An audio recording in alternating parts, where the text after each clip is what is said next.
Good day and welcome back to another DBZ Dokkan battle video. In this video we're going to be taking a look at the AGL Super Buu and just how good he is in DBZ Dokkan battle at 100% in the hidden potential system. So obviously we took a look at this guy at 55% in the hidden potential system. Generally speaking, he's a very impressive unit. He almost brings back the kind of Buu unit team almost single-handedly. I mean, if you have him and a friend lead and a physical Buuhan, you kind of like have pretty much a workable in-game team. So he's a very solid unit. I think overall, does he bring it back entirely? Not quite, but having him in Rainbow would be pretty good. Now, I don't have him as a unit, so I'll be using Rainbow Friends, which means he will be running under quite a bit less than a 200% lead. So if you're wondering what his true max is, then yes, you're probably better off looking at a different kind of review, because here we will be getting a very good idea of what his max is, but not necessarily his true max potential. It is something we are going to have to take a look at in another video. But yeah, to cut a long story short, he does sit at a pretty good place. I would say he sits in a very solid position as a unit, and he's got a lot going on. He's got that kind of like double buff that he has at the very beginning for the first couple turns. He then also builds up his defense. With every hit he has that great chance obviously of guarding all attacks, which is great. And then of course when he gets hit, he basically doubles his attack, which from my perspective is generally historically something that's pretty good overall. So you see some pretty big attack stats from this guy early on, especially while he has that double boost going, especially while he gets hit and then doubles his attack further.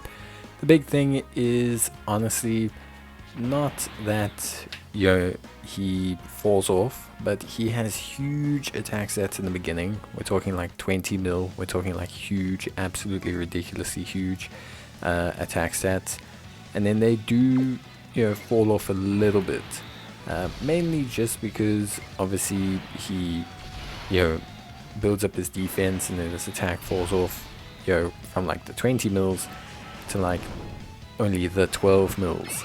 If that sounds like it's not a lot, then I don't know how to help you. But yeah, basically he is just kind of like a really strong unit overall.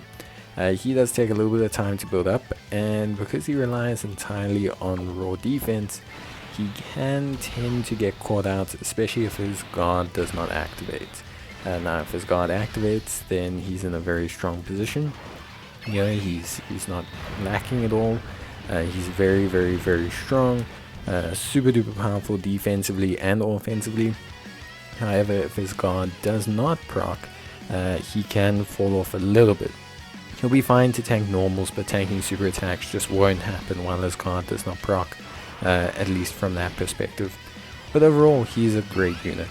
The only pity about him is he's a little bit limited in terms of categories, and obviously his teams are maybe not entirely there. Now on the JP side, they have the strength Buuhan Easy Aim, which I think is pretty good, at least from my perspective. Really helps him out, kind of really lifts up the team, and when that comes out on global side, then his team starts to look a lot better. Again, also the only other issue is that he is a like, how can I say this, he is a 150% lead, which is always kind of like a little bit bumming, at least from my perspective. 150% leads don't tend to be super impressive. They tend to be okay, but they don't tend to be super impressive. They kind of fall off a little bit, which is a little bit of a shame, just all things considered. Now with that being said, I do think that at the end of the day, you'll probably find that Super Buu is in a very good position, and I think he's probably one of the top 10 units in the game for sure. Definitely speaking, he's one of the top tier units in the game, and I think overall he's very solid. Now, beyond that, I'd probably say that's really about it. When it comes to him, obviously link-wise, he's pretty solid. Only real thing he's missing is he does not have the Big Bad Boss's link, which obviously elevates a lot of extreme units, but he has some very solid links.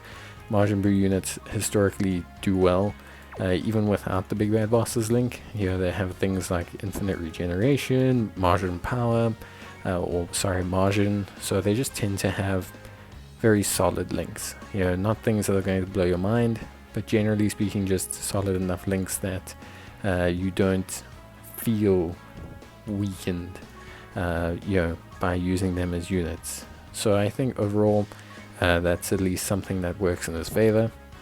Obviously, he links very well with physical Buuhan, which is completely understandable, although maybe not the best, considering Buuhan is a little bit outdated, and a Rainbow Buuhan is fine. In slightly longer events, he can really bring it to the fore. But yeah, he does fall off a little bit in some of the other ones, just because he doesn't have that short-term capability that a lot of the other units have, at least from my perspective. With that being said though, he's in a pretty good situation, and yeah, I think at the end of the day, he is a very, very strong unit. Dupes obviously help him, as they do with all other units, but what dupes really help him with is that start of turn defense, and especially when he doesn't have his guard proc, those dupes are going to make it so that even in events that start off with very strong tech units, his defense is going to get high, and it also raises his natural ceiling that he has for his defense, really just kind of pushing it to higher levels overall. But yeah, there's a couple easy A's that could come out that could really push him. Easy A for Tech Buu, Tech Evil Buu, physical Buuhan, things like that could really elevate him as a unit and push him into even the top 3 bracket, because a lot of the times that's just kind of where he's just outside of. But that's it from me. Bye.